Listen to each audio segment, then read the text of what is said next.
Hello बच्चों, आप सभी का हमारे यूट्यूब चैनल आरती एजुकेशन क्लासेस में स्वागत है। आज के वीडियो में हम आपके लिए लेकर आए हैं 8th ग्रेड अभ्यास पुस्तिका कक्षा 7 विषय सामाजिक विज्ञान।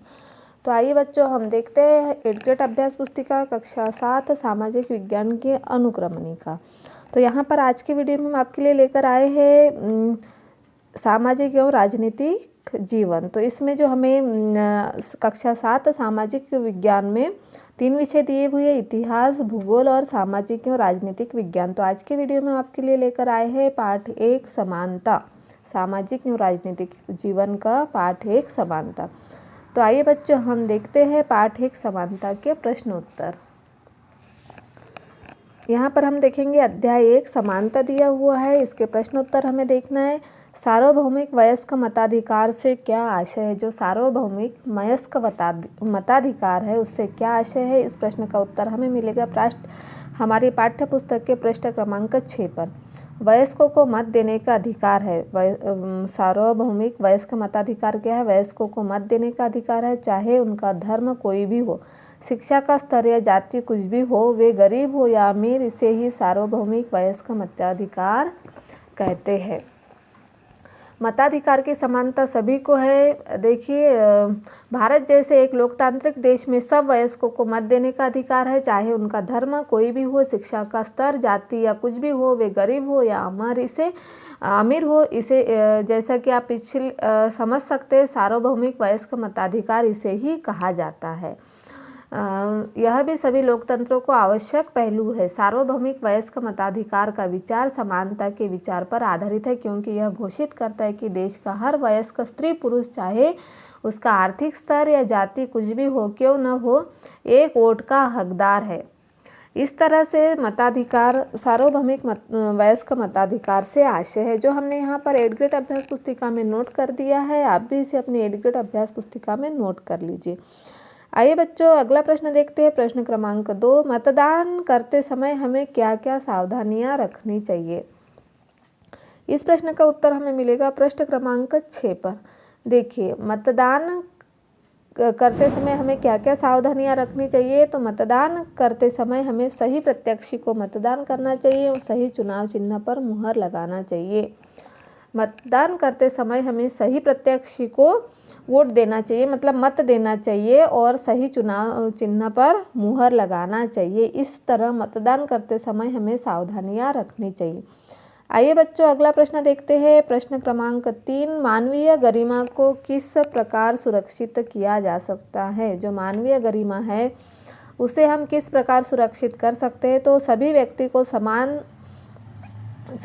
को सम्मान देकर मानवीय गरिमा को सुरक्षित किया जा सकता है। इस प्रश्न का उत्तर हमें पृष्ठ क्रमांक 8 पर मिलेगा। देखिए, मानवीय गरिमा जो है, हमें सभी को, किसी को छोटा या बड़ा नहीं समझना चाहिए, किसी को उच्च या नीच नहीं समझना चाहिए, किसी को अमीर या गरीब नहीं समझना चाहिए। हमें सभी को समान समझकर उन्हें सभी व्यक्ति को सम्मान देकर मानवीय गरिमा को सुरक्षित करना चाहिए। तो इस तरह से हमने प्रश्न नंबर 3 का उत्तर लिखा। बच्चों, आप भी इसे अपने 8th ग्रेड अभ्यास पुस्तिका में नोट कर लीजिए। आइए बच्चों, हम अगला प्रश्न देखते हैं। प्रश्न क्रमांक 4, समानता को स्थापित करने के लिए संविधान में क्या क्या प्रावधान किए गए हैं? जो समानता है उसे स्थापित करने के लिए संविधान में क्या क्या प्रावधान किए गए? इस प्रश्न का उत्तर हमें मिलेगा पाठ्य पुस्तक के पृष्ठ क्रमांक 10 पर। संविधान में समानता को स्थापित करने के लिए प्रथम कानून है कि कानून की दृष्टि में हर व्यक्ति समान है।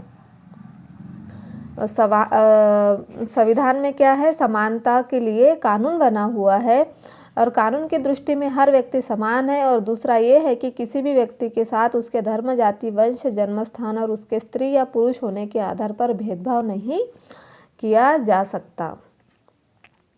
समानता स्थापित करने के लिए संविधान में जो प्रावधान है उसमें से कुछ निम्नलिखित है। देखिए, मैं आपको बता दे रही हूँ। प्रथम, कानून की दृष्टि से हर व्यक्ति समान है।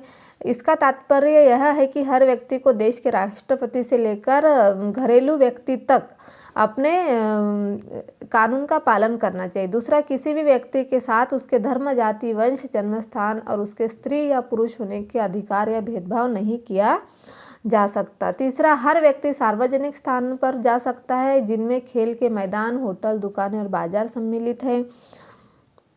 सब लोग सार्वजनिक कुआं, सड़कों और नहाने के घाटों का उपयोग कर सकते हैं। चौथा, अस्पृश्यता का उन्मूलन कर दिया गया है। तो इस तरह से हमें शासन के ने संविधान द्वारा मान्य किए गए समानता के अधिकार को मानना चाहिए और समानता स्थापित करना चाहिए।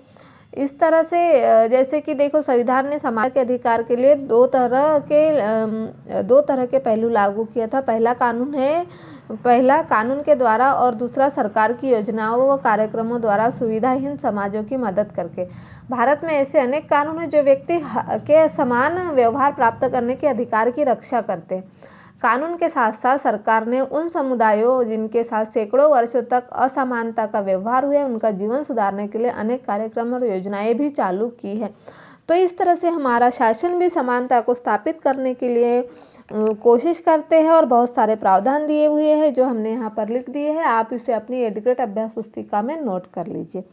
आइए बच्चों, अगला प्रश्न देखते हैं। प्रश्न नंबर 5, समानता के अधिकार को सरकार द्वारा किस प्रकार लागू किए गए हैं। देखिए, शासन के ने संविधान द्वारा मान्य किए गए समानता के अधिकार को दो तरह से लागू किए गए। एक कानून के द्वारा और दूसरा सरकार की योजनाओं व कार्यक्रमों द्वारा सुविधाहीन समाजों की मदद करके। देखिए क्या होता है कि पहला कानून के द्वारा और दूसरा सरकार की योजनाओं व कार्यक्रमों द्वारा सुविधाहीन समाजों की मदद करके समाज में ऐसे कानून हैं जो व्यक्ति के समान व्यवहार प्राप्त करने के अधिकार की रक्षा करते हैं। कानून के साथ साथ सरकार ने उन समुदायों जिनके साथ सैकड़ों वर्षों तक असमानता का व्यवहार हुआ है, उनका जीवन सुधारने के लिए अनेक कार्यक्रम और योजनाएं भी लागू की है। और इस तरह से समानता के अधिकार को सरकार द्वारा लागू किए गए हैं। आइए बच्चों, अगला प्रश्न देखते हैं। प्रश्न क्रमांक नंबर 6, मध्याह्न भोजन कार्यक्रम से क्या लाभ है? कोई 3 लाभ लिखिए। जो मध्याह्न भोजन कार्यक्रम है उससे क्या लाभ है? कोई 3 लाभ हमें लिखना है। देखिए, मध्याह्न भोजन कार्यक्रम में निम्नलिखित लाभ है। मध्याह्न भोजन से बच्चों की उपस्थिति में सुधार आया। इस कार्यक्रम में महिलाओं को रोजगार मिला और बच्चों द्वारा नियमित स्कूल जाना शुरू कर दिया गया। सरकार द्वारा उठाया गया एक कदम है मध्याह्न भोजन की व्यवस्था। इस कार्यक्रम के अंतर्गत सभी सरकारी प्राथमिक स्कूलों के बच्चों को दोपहर का भोजन स्कूल द्वारा दिया जाता है। यह योजना भारत में सर्वप्रथम तमिलनाडु राज्य में प्रारंभ की गई और 2001 में उच्चतम न्यायालय ने सभी राज्य सरकारों को इसे अपने स्कूलों में 6 माह के अंदर आरंभ करने के दिशा निर्देश दिए। इस कार्यक्रम के काफ़ी सकारात्मक प्रभाव हुए। उदाहरण के लिए जैसे दोपहर का भोजन मिलने के कारण गरीब बच्चों ने अधिक संख्या में स्कूल में प्रवेश लेना और नियमित रूप से स्कूल आना जाना शुरू कर दिया। शिक्षक बताते कि पहले बच्चा खाना खाने घर जाते थे और फिर वापस स्कूल लौटते ही नहीं थे, परंतु अब जब से स्कूल में मध्याह्न भोजन मिलने लगा उनकी उपस्थिति में सुधार आया। और वे माताएं जिन्हें पहले अपना काम छोड़कर दोपहर को बच्चे को खाना खिलाने घर आना पड़ता था, अब उन्हें ऐसा नहीं करना पड़ता।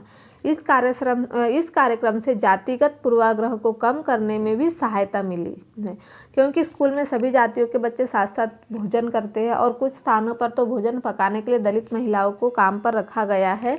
मध्याह्न भोजन कार्यक्रम में निर्धन विद्यार्थियों की भूख मिटाने में भी सहायता की है, जो प्राय खाली पेट स्कूल आते हैं, इस कारण पढ़ाई पर ध्यान केंद्रित नहीं होता। तो इस तरह से मध्याह्न भोजन कार्यक्रम लागू करने से कई प्रकार के लाभ हुए, जो उसमें से 3 लाभ हमने यहाँ पर लिख दिए हैं। आइए बच्चों, अगला प्रश्न देखते हैं। प्रश्न नंबर 7, प्रजातंत्रीय समाज में समानता स्थापित करने में क्या क्या कठिनाइयाँ आ रही है? जो प्रजातांत्रिक समाज में समानता स्थापित करने में क्या क्या कठिनाइयाँ आ रही है? देखिए, इस प्रश्न का उत्तर है प्रजातंत्रीय समाज में समानता स्थापित करने में सभी समाज सहयोग नहीं देते हैं। यह इसकी सबसे बड़ी कठिनाई है। जो प्रजातांत्रिक समाज में समानता स्थापित करने समाज साथ नहीं देता है, यही क्या है इसका मुख्य कारण है। तो यह इसकी सबसे बड़ी कठिनाई भी है। तो इस प्रश्न का उत्तर हमने आपकी एडग्रेड अभ्यास पुस्तिका में नोट कर लिया है। आप भी इसे अपनी एडग्रेड अभ्यास पुस्तिका में नोट कर लीजिए। अगला प्रश्न है हमारा, देखिए जो प्रश्न था प्रजातंत्रीय समाज में समानता का स्थापित करना, इसका उत्तर हमने लिख दिया है। अगला प्रश्न हमारा प्रश्न क्रमांक 8, अफ्रीकी अमेरिकनों को नागरिक अधिकार आंदोलन क्यों चलाना पड़ा? जो अफ्रीकी अमेरिकनों को नागरिक अधिकार आंदोलन क्यों चलाना पड़ा? देखिए इस प्रश्न का उत्तर हमें प्रश्न क्रमांक 13 पर मिलेगा। रोजा पार्क्स एक अफ्रीकी अमेरिकन महिला थी। रोजा पार्क्स कौन थी? एक अफ्रीकी अमेरिकन महिला थी। 1 दिसंबर 1955 को दिन भर काम करके थक जाने के बाद बस में उन्होंने अपनी सीट गोरे व्यक्ति को देने से मना कर दिया था। उस दिन उनके इनकार से अफ्रीकी अमेरिकनों के साथ असमानता को लेकर एक विशाल आंदोलन प्रारंभ हो गया, जो नागरिक अधिकार आंदोलन कहलाया गया। क्या हुआ था कि रोजा पार्क्स 1913 से एक अफ्रीकी अमेरिकन महिला थी। दिसंबर 1955 को एक दिन भर काम करके थक जाने के बाद बाद बस में उन्होंने अपनी सीट एक गोरे को देने से मना कर दिया था।